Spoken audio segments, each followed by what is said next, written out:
समाचार। एक समय था जब नारी को अबला कहा जाता था, लेकिन समय बदलने के साथ ही नारी का रूप बदला और पुरुष के साथ कंधे से कंधा मिला काम करने का संकल्प लेते हुए सामाजिक धारा में जुड़ी। आज नारी हर क्षेत्र में देश के विकास के लिए क्रियाशील है। ऐसी ही नारी शक्ति की प्रतिरूप आदर्श गृहिणी श्रीमती रागिनी आर्या की पेश है वार्ता नारी शक्ति समाजीकरण। मैम, सबसे पहले मैं आपका नाम जानना चाहूँगा। जी, मेरा नाम रागिनी है और मैं यहाँ फिरोजाबाद से हूँ और मेरी एजुकेशन मैंने एमए क्लियर कर लिया है और now I am housewife. Education तो आपकी बहुत अच्छी है और एजुकेशन होने के नाते घर में मालूम है आपको, घर में बहुत सारी हाउसवाइफ के काम होते हैं और मैं समझता हूँ कि हर व्यक्ति की छुट्टी होती है पर आपको कोई अवकाश नहीं मिलता है गृहिणी को। तो आपने घर के एटमॉस्फेयर के अलावा भी और कुछ सोचती हैं? जी बिल्कुल। एक्चुअली ये तो हमारी रिस्पॉन्सिबिलिटी है कि हम किस तरह से अपने घर में रहकर अपने बच्चों की अच्छे से परवरिश करके उनको एक अच्छे योग्य एक समाज के लिए एक अच्छा सा एक क्रिएट बनाकर हम छोड़ सकते हैं बच्चे को भी। तो ये एक अपने आप में बहुत अच्छा वर्क है जो एक हाउसवाइफ करती है, एक अपने बच्चे को इम्प्रूवमेंट करके और एक समाज के लिए एक अच्छा नागरिक बनाकर तैयार करती है।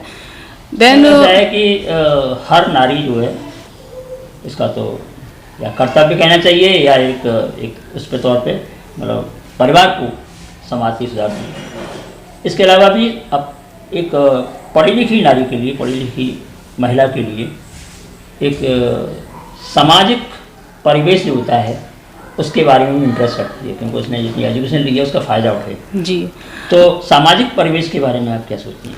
देखिए, इस बारे में तो मेरा मतलब जो भी है मैंने एजुकेशन ली और हमेशा से मेरे इस तरह के विचार रहे हैं कि जितना मैं योगदान इस समाज के रूप में कर सकूं। मैं छोटी लड़कियों को देखती हूं जो अभी एजुकेशन के मामले में हमारा देश अभी भी पीछे है क्योंकि इतनी एजुकेट नहीं है लड़कियां, बल्कि उन्हें होना चाहिए। मैं हमेशा उनको प्रोत्साहित करने की कोशिश करती हूँ कि आप आइए, स्टडी कीजिए। यहाँ तक कि मैं उनको ये भी कोशिश करती हूँ कि आप आइए और हमसे होम ट्यूशन लीजिए। मैं आपको फ्री ऑफ कॉस्ट ऐसा करती हूँ जिससे कि हमारी नारी शक्ति है उसको बढ़ावा मिले।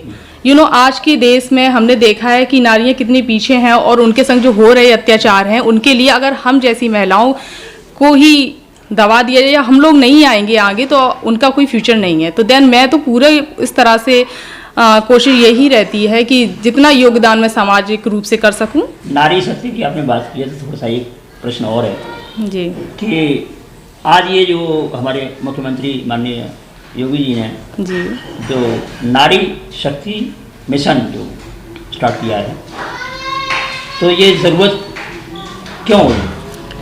देखिए, ये तो एक नॉर्मल सा जिस तरह की हमारे देश में हो रही है ट्रेजेडी, लोगों के संग कभी भी कुछ भी हो जाता है और इसके लिए नारी शक्ति को बढ़ावा देना इज़ वेरी इंपॉर्टेंट क्योंकि इसके ही बल से एक नारी ही, आपने देखा होगा माँ दुर्गा है, ऑलवेज नारी का ही रूप है और ये शक्ति भी उन्हीं का ही एक नाम है।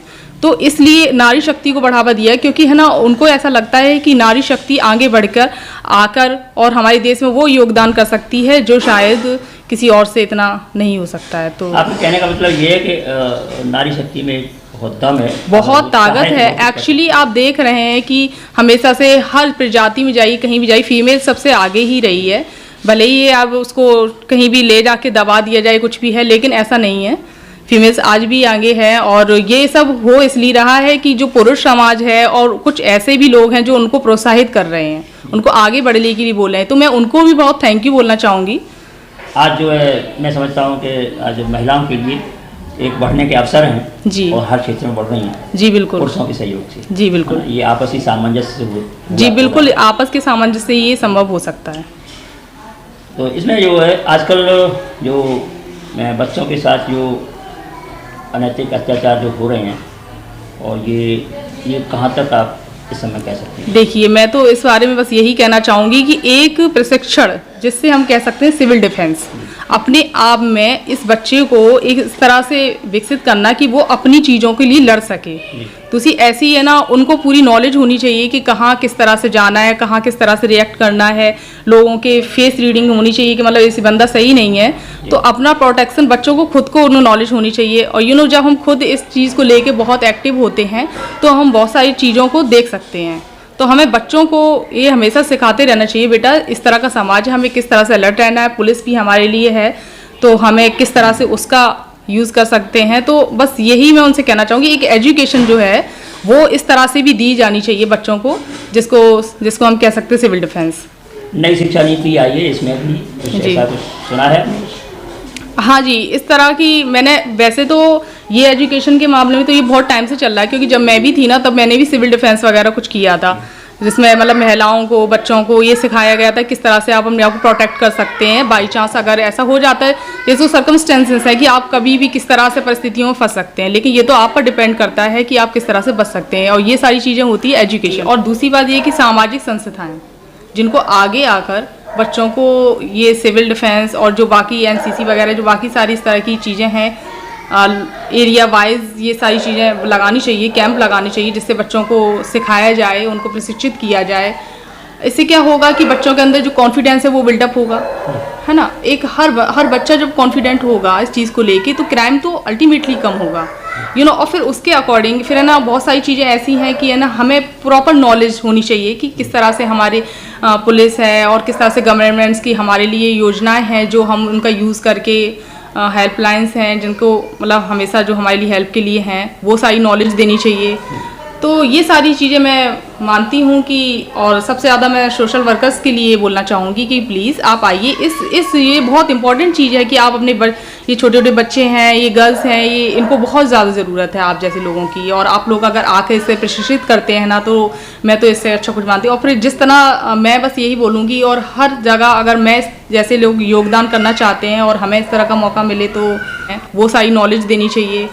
तो ये सारी चीज़ें मैं मानती हूँ कि, और सबसे ज़्यादा मैं सोशल वर्कर्स के लिए बोलना चाहूँगी कि प्लीज़ आप आइए, ये बहुत इंपॉर्टेंट चीज़ है कि आप अपने ये छोटे छोटे बच्चे हैं, ये गर्ल्स हैं, ये इनको बहुत ज़्यादा ज़रूरत है आप जैसे लोगों की, और आप लोग अगर आके इससे प्रशिक्षित करते हैं ना तो मैं तो इससे अच्छा कुछ मानती हूँ। और फिर जिस तरह मैं बस यही बोलूँगी, और हर जगह अगर मैं जैसे लोग योगदान करना चाहते हैं और हमें इस तरह का मौका मिले तो हम एग्री हैं। तो एक पर्सनली सवाल। जी बिल्कुल। आपकी फैमिली में कौन कौन है?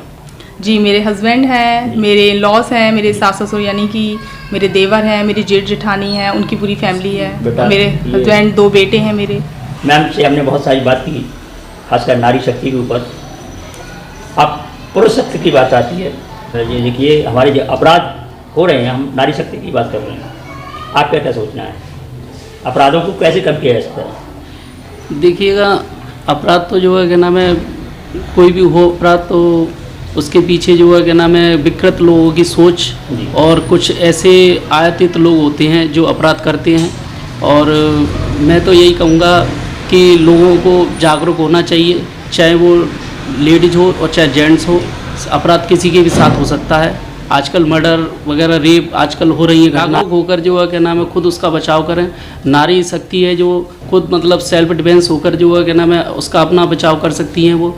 और जहाँ तक जो है क्या नाम है छोटे छोटे बच्चों के संग या उनको कुछ गलत सोच की वजह से उनके संग कुछ भी गलत हो जाता है, तो जहाँ तक है वहाँ तक हमारा समाज ही उसका जिम्मेदार है, जो छोटी छोटी बातों को ना ध्यान में रखते हुए और एक छोटी सी घटना भी एक बड़ी घटना का रूप ले लेती है।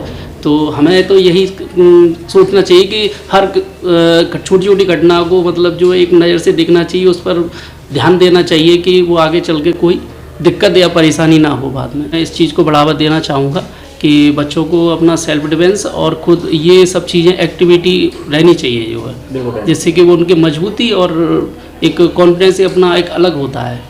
धन्यवाद, आपने हमारे साथ अपने विचार साझा किए, और इसके साथ उम्मीद है कि आपके जो विचार हैं वो प्रैक्टिकली तौर पे कुछ डेवलपमेंट देखने को मिलेगा।